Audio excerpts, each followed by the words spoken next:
He's just so bad, and I just love hating him.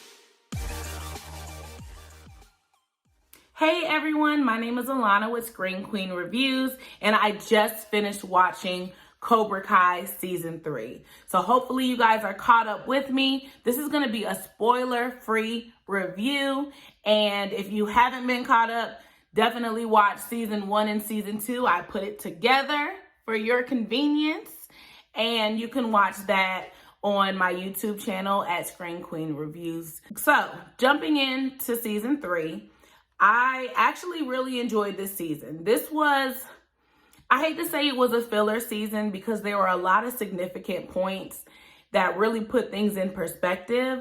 And I like that the writers really thought about every aspect. If you think about the end of Season 2 and how it left in that major high school fight, we have to figure out what happened to Miguel. We know he's in the hospital. Samantha, she possibly had some cracked ribs and some damage happening with her. Then we have Tori and maybe how she's feeling, maybe betrayed or whatever the case may be after the fight in the high school. And Robbie, he literally ran off at the end of Season 2.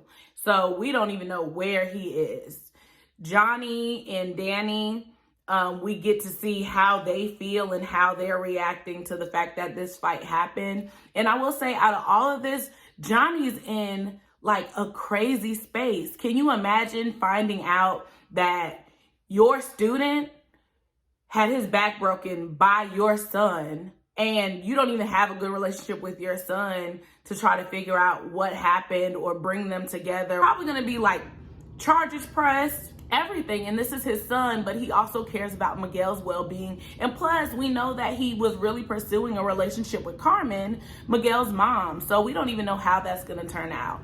I will say I really appreciated what the season did with bringing all of that I just said together. I don't want to spoil anything for you, but they really go into detail with it.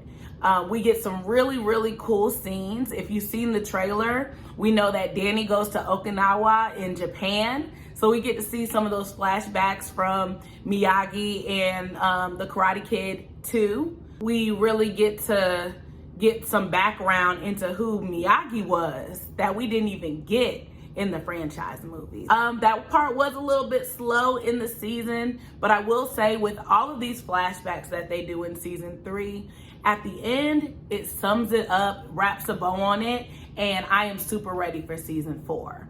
One of the things that also happened with the flashbacks was Kreese. So Sensei Kreese, he's as bad as they get, right? And it seems like they tried to play with your mind a little bit and just see his background on how Cobra Kai was created and why he acts and goes by the principles that he does. I want to feel for him, but he's just so bad, and I just love hating him. I couldn't get past that part, but I appreciate what they did, and now I see why Cobra Kai is Cobra Kai. It all made sense, you know? So that's really a lot of what Season 3 was about. It was plenty of fight scenes and plenty of the kids switching sides and going to different dojos, which we love that too, and background, but in a great way. So that's why I don't want to call it a filler season, but it was really, really good to watch. I enjoyed seeing Samantha develop how she was too, because in Season 2, I'm not gonna lie, I was a little annoyed with her in the way that she was acting, an entitled, spoiled brat.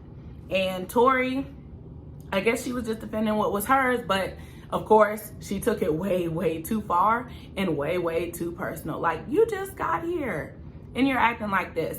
We do see more of Tori as well in the season. That was good, kind of seeing, like, I felt for her a little bit. And she actually had a moment with Sensei Kreese that I was like, again, I do not want to like him. What are y'all trying to do here? You know, she has a lot of anger built up inside. I'll just tell you guys that. One of my favorite parts of Season 3, we've been talking about it since Season 1. They showed her in some of the flashbacks. They already confirmed, so this is not a spoiler, that she would be in this season. And she was. I was so excited. Elizabeth Shue, Adventures of Babysitting. If you didn't know her then, you probably know her now as being in The Boys, and she was the one who was like letting fake Superman, you know, suck from a chest. And she was in the series. She played as the girlfriend that they were like fighting over in The Karate Kid.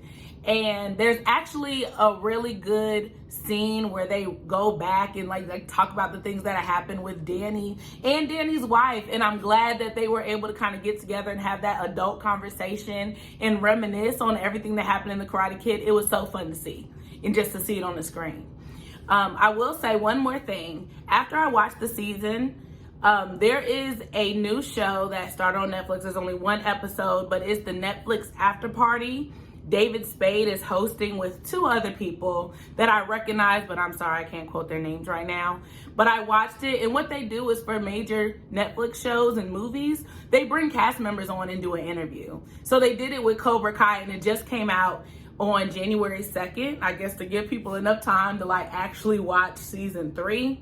And it was actually pretty good. I enjoyed seeing some of the cast members, and Elizabeth Shue actually came on too, and she was talking about when she did the first movie and how was that experience with them having her come into season 3. So it was cute to see everybody like just together and reminiscing. And David Spade, he's always just hilarious and a fool. So yes, this is the spoiler-free review of Cobra Kai season 3. I hope you guys enjoy it. Again, follow, subscribe to Screen Reviews on YouTube, same name on Facebook and Instagram. If you want to follow me on Twitter, I do some live tweeting and just some updates there. That is ScreenQueenReviews. Thanks for listening. Bye.